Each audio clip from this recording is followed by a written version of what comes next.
Hey, good Friday morning to you. It is September the 11th, 2020.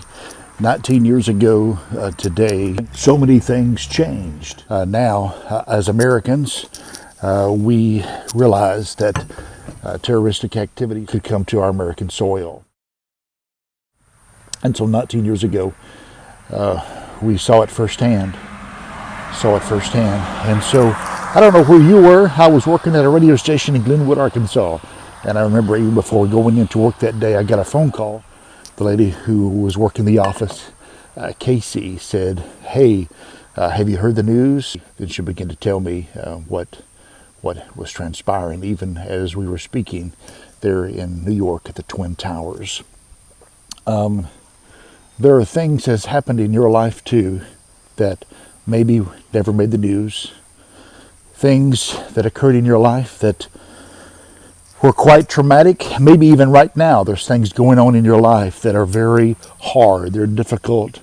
No, they'll never make the news, and quite frankly, you don't want them to because they're difficult, and yet it's changed your life too. And it's changing your life. It's changed what happened, that incident, that situation, those years of being in that relationship or whatever it was, changed your life.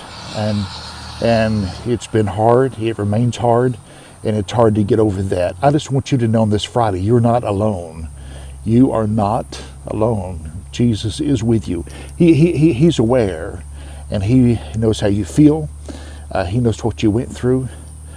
And so He can bring you comfort. He can bring you comfort. He can give you peace of mind if you will talk to Him and speak to Him. And He already knows. Just tell Him all about it. Tell Him how you feel. Tell Him what's going on in your head and how your heart hurts. And the fact that you can't get over this and that you need His help, and He will help you. As well as I suggest you gather yourself, and maybe you already have done this, you've gathered yourself around a group of people that love you and support you, that may or may not know about your incident or your situation, but still you can know they love you and care for you. It's important to be surrounded by people that are encouragers, that are people that are full of faith, people that want the best for you. It's important to surround yourself with those kind of people. And you can find those kind of people, obviously, in different places. But a great place to find those kind of people is at church.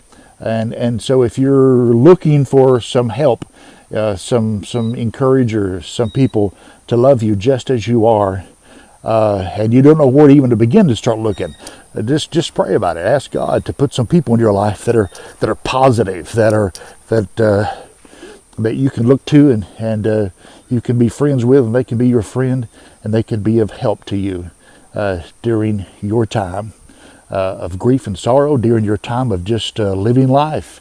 It's a whole lot easier, and life is more fulfilling if you're surrounded by people and you are involved with people.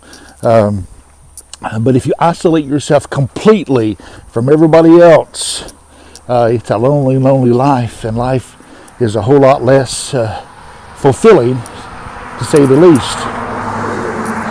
You can be a rich man or a poor man and still be miserable.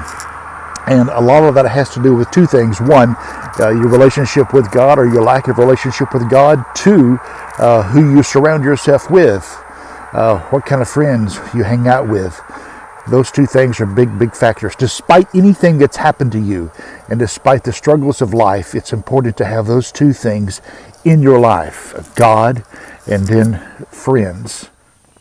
Incidentally, I've made some new friends in recent days. I feel very blessed. Mama Ruthie, who lives in Houston, Texas, is a faithful watcher to Coffee with the Pastor. And so she actually came up from Houston and went to church here in Baton Rouge on this past Sunday.